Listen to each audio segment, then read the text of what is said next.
Well, hello there, I'm Détroit. You know what I like? Drawing abstract things with the Rotring. So let's do that. It's drawing time.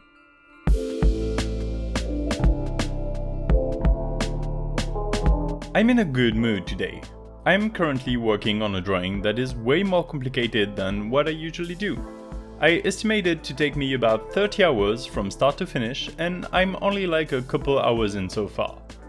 It's a very complicated project, and so it's nice to take some time off from that to do something simpler that I don't have to think a lot for. So I present to you this circular zentangle type drawing. This is all hand-drawn, of course, but I did use the assist of a compass in order to plan the drawing. First off, I made a large circle while carefully marking the center of it. Then I traced a second circle with the same center. Using the same size of circles, i.e. small, I picked a point on the small circle and used it to mark its periphery with evenly spaced notches. These will be the basis of the whole ink drawing. I had this idea when I thought about how tunnels are represented, mostly in video games, or like tubes in general. Especially I remembered this game I had on my first smartphone 12 or so years ago. I'm gonna try to find the name and some footage for the video edit, so forgive me if I don't. I'll try my best to explain how it relates to the drawing. Basically, to show movement through a tunnel or a tube, you have a repetitive pattern cycling towards you. This is done with rings, basically. When you want the tunnel to turn, you offset some of the inner rings to give the impression of a 3D tube moving. Here's a simple graphic animation so you know what I'm talking about. While thinking about all that in my mind, I wanted to know what it would look like if I extrapolated the same principle, but for multiple offsets. But it's tricky to think about stuff like that in your head, so I figured it had the potential of a cool drawing. This is what the notches on the inner pencil sketch ring are for. Starting at the top, I drew a massive circle, the same size as the outer rim of the drawing.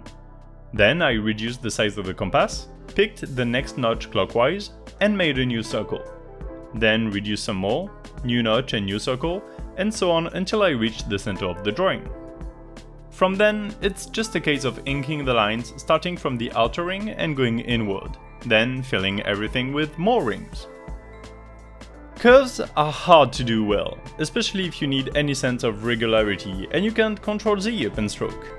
If you've never noticed, your hand has a preferred orientation for curves, which almost always goes counterclockwise from the top. If you're right-handed, of course, which I am. If you're left-handed, then I guess it would be clockwise. Anyway, it's always more natural and precise to draw curves this way, which is why you're seeing me turn the sketchbook around like a spinning top.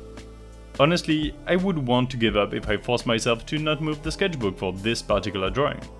I'm trying to work on my penmanship and the strokes in the opposite curves, or the right side of a circle, but it's really tedious and hard to do. Something else I should mention when it comes to drawing large curves like these is the natural radius of your hand. I have a big hand, y'all, but even then, drawing one of the arcs close to the edge is really hard to do in one stroke. If the radius is too big, I have to lift the nib and reposition my hand before continuing.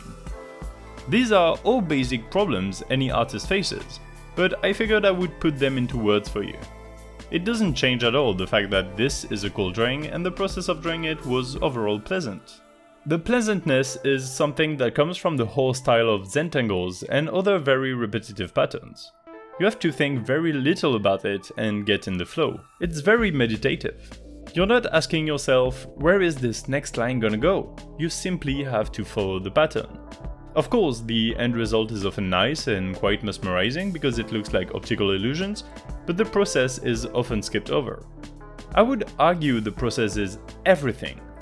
If you've never done one of these types of drawings, look up zentangle, pick a pattern and do it yourself. You'll see what I'm talking about. Anyway, talking about this particular pattern I'm making, it looks like waves but concentric. Each slice of offset circles is like a wave behind another one. It's like looking down a vortex or maelstrom, which is the point.